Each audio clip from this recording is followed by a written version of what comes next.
Salut, je suis Violette de Washington et j'ai une histoire très personnelle à partager aujourd'hui. Mais avant de commencer, aimez et abonnez-vous. Ma mère a donné naissance à des filles jumelles identiques, moi et ma sœur Sophie.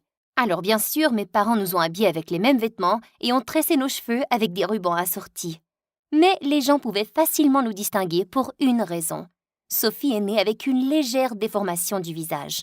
Ses yeux étaient un peu excentrés et sa bouche était presque aussi basse que son menton. Moi, par contre, j'avais l'air d'une poupée en porcelaine.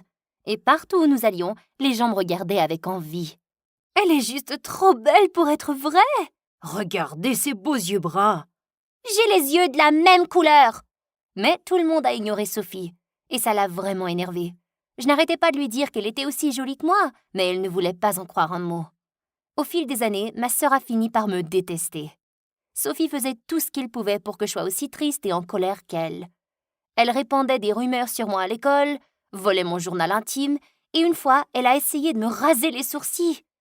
Je vivais dans la peur 24 heures sur 24, 7 jours sur 7. Le pire, c'est que mes parents s'en foutaient complètement. « Je vais lui retirer ses appareils électroniques. »« Ce n'est pas suffisant, papa. Sophie essaie de gâcher ma vie. Et si elle essayait de me blesser gravement un jour ?»« Oh, Violette, c'est idiot. Sophie est juste en train de traverser une phase, et nous ne la laisserons jamais te faire du mal. » Il ne comprenait simplement pas. Et quand j'ai eu 14 ans, les choses ont vraiment basculé. Un après-midi, je suis rentrée de l'école pour trouver Sophie dans le salon avec mes parents. Ils avaient l'air furieux contre moi. Qu'est-ce qu'elle leur avait dit? « Comment as-tu pu faire quelque chose comme ça, Violette ?»« De quoi tu parles? Sophie dit que tu l'as enfermée dans le placard pendant 1 heure. Nous l'avons entendue nous appeler. » Quoi? À ce moment-là, j'ai vu Sophie et elle souriait. Oh! Je crois que je ne me sens plus en sécurité avec Violette, maman. Comment puis-je lui faire confiance après ce qu'elle m'a fait? Les gars, elle est en train de me piéger. Elle s'est enfermée elle-même dans le placard. Et pourquoi ferait-elle ça? C'est juste tordu, ça, Violette. Oh! Mes parents ne voyaient-ils pas à quel point Sophie était folle? Aucun d'entre eux ne m'a parlé ce soir-là. Ils ont tous regardé des vidéos et aimé ça avec un bol de popcorn pendant que je restais dans ma chambre. Mais le lendemain matin, mes parents ont fait l'impensable. Ils m'ont fait emménager dans la maison d'hôte. C'était l'idée de Sophie. Vous avez besoin d'espace, l'une et l'autre. Nous ne pouvons pas garder cette négativité. Alors, tu me mets à la porte? Parce que quoi, je l'ai piégée dans le placard? Je vous ai dit que ce n'est pas moi qui a fait ça. Peu importe qui l'a fait, le fait est que vous êtes toxiques l'une pour l'autre en ce moment. Et en ce moment, Sophie a plus besoin de notre attention que toi. Toi, tu as plein d'amis et le monde au bout de tes doigts. Écoute, c'est seulement pour un petit moment, Violette. J'étais sans voix. J'étais punie pour littéralement rien. Et c'était entièrement la faute de Sophie. J'ai emménagé dans la maison d'hôte le soir même et je n'ai pas parlé à personne de la famille. En fait, j'ai continué à les ignorer pendant les mois suivants. Bien sûr, il était clair que Sophie était beaucoup plus heureuse sans moi à la maison. Elle s'est fait plus d'amis et a même trouvé quelques passe-temps. Mais je bouillonnais toujours de colère. Un jour, je sortais du supermarché quand j'ai vu un garçon sans abri dehors avec des cheveux teints en turquoise. J'ai immédiatement sorti un sac de bananes et de la monnaie, mais il s'est contenté de rire de moi. Ouah, est-ce que j'ai l'air d'un mendiant? Si je suis totalement honnête. Ces vêtements sont juste très très vieux. J'ai quand même insisté pour qu'il garde les bananes et nous avons fini par déjeuner tous les deux ensemble. J'ai découvert que le garçon s'appelait Easton et qu'il vivait dans un appartement en bas de la rue. C'était aussi un amour absolu. J'ai raconté à Easton toute ma situation à la maison et les problèmes que Sophie avait avec moi. Et il a eu une idée brillante. Fais semblant de t'enfuir de chez toi. Pars à minuit, laisse un mot, désactive les services de localisation de ton téléphone et tu peux rester chez moi. Ils auront tellement peur qu'ils te supplieront de revenir vivre avec eux. Ils pourraient même finir par punir ta crétine de sœur. J'étais vendue. Ma famille méritait bien une petite frayeur. Cette nuit-là, j'ai donc envoyé un SMS à mes 2 parents pour leur faire part de mes projets et j'ai changé ma localisation pour la rendre privée. J'ai passé les 2 nuits suivantes dans l'appartement d'Easton. Sa famille était vraiment pauvre. J'ai dû dormir sur un lit de camp déchiré. Mais je me sentais fantastique. Mes parents allaient probablement devenir fous. Ils pensent peut-être que tu as rejoint un gang. Ou ils pensent que je me suis enfuie parce que je suis enceinte. Malheureusement, l'amusement n'a pas duré longtemps. Le lendemain matin, mes parents ont fait irruption dans l'appartement d'Easton avec plusieurs policiers. Ils m'ont serré dans leurs bras et ont pleuré pendant un moment, mais ensuite, ils étaient furieux. « Pourquoi tu nous as fait peur comme ça? Nous n'avions aucune idée de ce qui se passait. » Désolée, mais vous m'avez tous deux mis à la porte et vous m'avez négligée pendant 6 mois. J'avais besoin de vous donner une leçon. » Nous donner une leçon? Violette, nous savons que cette situation n'est pas parfaite et que nous ne t'avons pas accordé assez d'attention. Mais disparaître comme tu l'as fait, c'est un comportement de fou. Viens avec nous tout de suite. Après cela, maman m'a laissé revenir à la maison, mais elle me surveillait comme un chien. Sophie a même suggéré que je ne devais pas quitter la maison sans qu'elle m'escorte, et mes parents étaient d'accord. Heureusement, je pouvais toujours traîner avec Easton, qui était la seule personne qui semblait se soucier de moi maintenant. Il s'est avéré que nous allions même dans le même lycée le mois prochain. Le premier jour de ma 9e année, j'étais en cours de gym quand Easton a commencé à courir à côté de moi. Waouh, on dirait que tu vas t'évanouir. Tiens, prends un peu de mon eau. Oh mon Dieu, c'est évident! Ne t'inquiète pas, tu es toujours aussi belle, même si tu es trempée de sueur. Easton m'a souri pendant que je buvais son eau et je me suis sentie un peu faible dans les genoux. Et pas seulement parce que j'étais fatiguée. J'ai vu Sophie me lancer un regard furieux en faisant son jogging, mais je m'en fichais.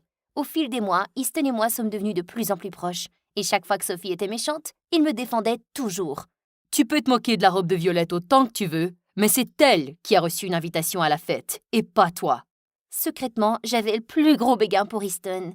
Mais j'étais bien trop effrayée pour le lui dire. J'étais juste reconnaissante d'avoir un meilleur ami. C'était épuisant de vivre avec une brute 24 heures sur 24. Puis un jour, en rentrant de l'école, mes parents m'ont annoncé une nouvelle choquante. Ils avaient trouvé un chirurgien plastique pour réparer la déformation du visage de Sophie. Ils ne pourraient pas s'en débarrasser complètement, mais je n'avais jamais vu ma sœur aussi heureuse. Je me suis sentie laide toute ma vie, Violette. Je sais que ça semble superficiel, mais j'ai vraiment hâte d'être aussi belle que toi. Sophie, regarde-moi. Tu n'as jamais été laide. Mais si subir cette opération te permet de te sentir plus sûre de toi, alors je te soutiens. Sophie a alors commencé à pleurer et m'a serrée dans ses bras. Je suis restée avec elle dans la salle d'opération pendant tout le temps, et elle s'est même excusée de la façon dont elle m'avait traitée.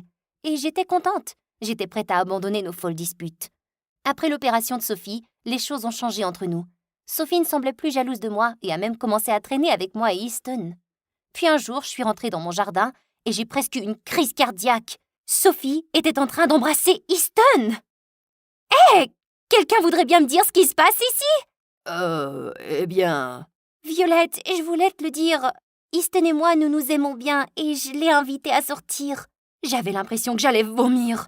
J'ai tiré Sophie à part en colère. Sophie, comment as-tu pu me faire ça? Tu sais bien que je l'aime.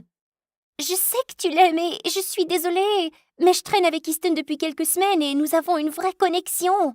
Non, c'est moi qui ai une connexion avec lui. Tu le connais à peine, toi. Je ne comprends pas. Tu as eu l'opération? Tu as tout ce que j'ai maintenant. Pourquoi me feras-tu du mal comme ça? Violette, je n'essaie pas de te faire du mal. J'aime vraiment Easton et je veux juste être heureuse pour une fois dans ma vie. Je ne peux plus supporter ça. Tu m'as rendue malheureuse pendant 14 ans. Puis tu m'as fait virer de ma propre maison et tu as convaincu maman de me punir 24 heures sur 24. Ça, c'est la goutte qui fait déborder le vase. Adieu. Je suis alors partie en trombe et j'ai bloqué Easton sur tous les médias sociaux. Il n'a cessé de m'appeler pour s'excuser et me dire que le fait qu'il sorte avec Sophie ne changerait rien à notre amitié. Mais j'ai refusé de lui parler totalement. Le lendemain à l'école, j'ai décidé qu'il était temps de prendre une revanche tardive. La première chose que j'ai faite a été d'attacher un seau de peinture à la porte de la cafétéria. Et quand Sophie et Easton sont entrés, la peinture les a éclaboussés de toutes parts. Tout le monde a ri comme des fous et je me sentais très bien. J'ai été suspendue pendant une journée entière, mais cela en valait la peine. Pendant tout le mois qui a suivi, je leur ai fait toutes les farces imaginables à l'école, en mettant des araignées dans leurs casiers, en collant leurs fesses sur des chaises de la classe. Je me sentais coupable un peu, mais Sophie le méritait, n'est-ce pas? Et Easton sortait avec ma sœur, qui m'harcelait toute ma vie. Puis un jour, j'étudiais dans la cour quand Easton s'est approché de moi. Il avait l'air totalement furieux. « J'en ai eu assez de toi, Violette. Ta jalousie t'a rendue folle. Tous les enfants de l'école sont maintenant terrifiés par toi. » Qu'est-ce que tu veux dire? Je n'ai rien fait à personne sauf à toi et à Sophie. Vraiment? Parce que le seau de peinture de la farce s'est répandu sur le sol de la cafétéria et un enfant a trébuché et s'est foulé la cheville. Je suis désolée que tu sois blessée et que je sorte avec Sophie, mais c'est arrivé de façon organique. Nos sentiments l'un pour l'autre n'ont rien à voir avec toi. Je sais que tu es blessée, mais ne deviens pas une brute à cause de ça. Easton est parti et j'ai réfléchi à ce qu'il avait dit. Peut-être que Sophie n'essayait pas de me faire du mal après tout et qu'elle était vraiment amoureuse d'Easton. Peut-être que je pourrais simplement être heureuse pour elle. Alors cette semaine-là, j'ai fait tout ce que je pouvais pour arranger les choses avec les gens. Je me suis portée volontaire pour aider autant d'enfants que possible à faire leurs devoirs, pour qu'ils sachent que je n'étais pas un monstre. et je me suis excusée auprès de Sophie et d'Easton. Et étonnamment, ils m'ont pardonné. Vendredi soir, Sophie et Easton célébraient leur anniversaire d'1 mois à la plage. Alors j'ai dit à Sophie que je leur livrerais un panier de pique-nique. Mais quand je suis arrivée, Sophie était assise seule dans le sable et elle pleurait. Qu'est-ce qui s'était passé? Hé, qu'est-ce qui va pas? Où est Easton? Il n'est pas là, Violette. Il ne viendra pas. Vous avez rompu? Non, parce que c'était un mensonge, d'un bout à l'autre. J'ai même payé Easton tous ces mois et utilisé toutes mes économies. Je voulais vraiment te rendre jalouse. Attends, quoi? Je comprends pas. Je pensais qu'après mon opération, les gens commenceraient à me traiter différemment car mon visage était plus beau. Je pensais que j'allais enfin recevoir autant d'attention que toi, mais comme ma déformation n'est pas totalement réparée, ce n'est pas le cas. Et ça m'a mis en colère. Mais je ne peux plus faire ça. Je me sens horrible. Je n'arrivais pas à croire ce que j'entendais. Sophie n'arrêtait pas de s'excuser, mais je ne pouvais même pas la regarder. Je ne voulais même pas me venger. Je voulais simplement qu'elle me fiche la paix une bonne fois pour toutes. Les choses ont complètement changé entre nous après cela. Ma sœur et moi avons toutes les deux coupé contact avec Easton et sommes devenues des étrangères l'une pour l'autre. Ça m'a brisé le cœur, mais je ne savais pas quoi faire d'autre. Nous étions toxiques l'une pour l'autre. Avant même de s'en rendre compte, le lycée s'est terminé et nous avons toutes les deux pris nos chemins différents. Des années plus tard, à l'université, je me promenais sur le campus quand j'ai reçu un appel. « Violette, c'est Easton. Je sais que nous n'avons pas parlé depuis des années, mais j'ai besoin de ton aide. Mes parents ont perdu leur maison et sont sans abri. Je fais tout ce que je peux pour les aider, mais je suis désespérée. J'appelle toutes les personnes que je connais pour leur demander de l'argent ou de l'aide. » J'avais l'estomac noué.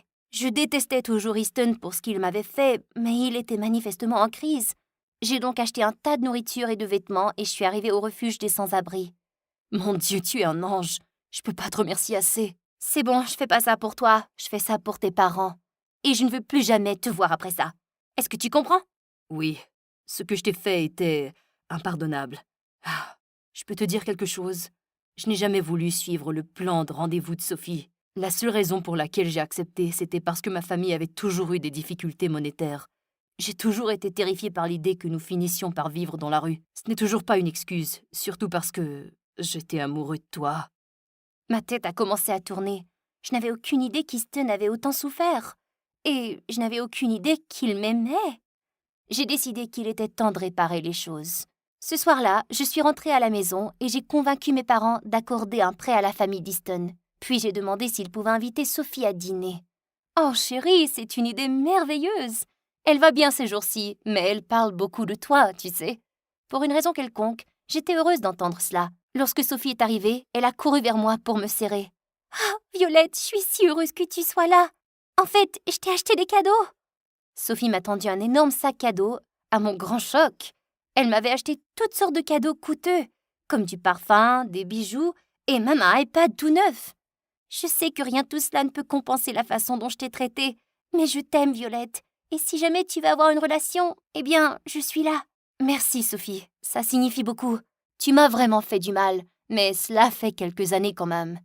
Je ne pourrai pas te pardonner du jour au lendemain, mais c'est un bon début. Je sais aussi que tu as pris contact avec Easton. Si tu veux sortir avec lui, tu as ma bénédiction. C'est une possibilité, mais d'abord, je veux arranger les choses avec toi, d'accord?